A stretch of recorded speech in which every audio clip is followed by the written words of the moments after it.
ବର୍ଷା ରୂପେ ତଳକୁ ଖସି ପଡ଼େ। ଏହାକୁ ଆମେ ବର୍ଷା କହୁ।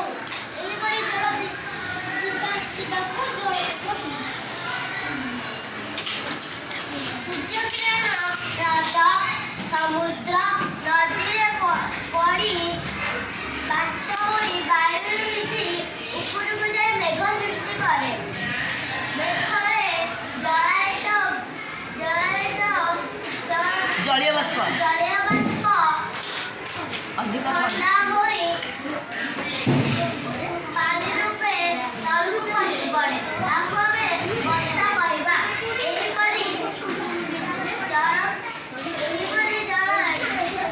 ବିଭିନ୍ନ ଅବସ୍ଥା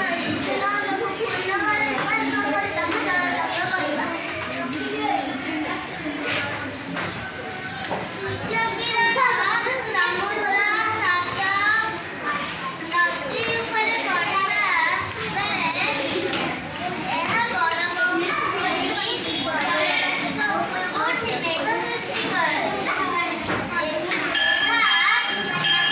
ପୁଣି ପାଣି ରୂପେ ତଳକୁ ଖସି ବର୍ଷା କରେ। ଏହାକୁ ବର୍ଷା କୁହାଯାଏ।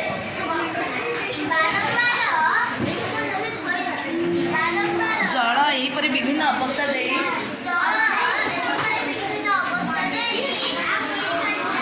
ପୁନର୍ବାର ଫେରିବାକୁ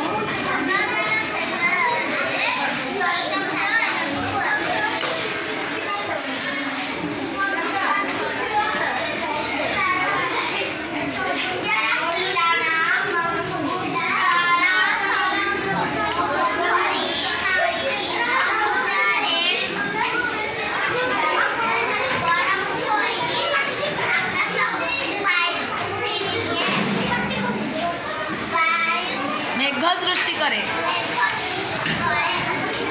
ମେଘରେ ଥିବା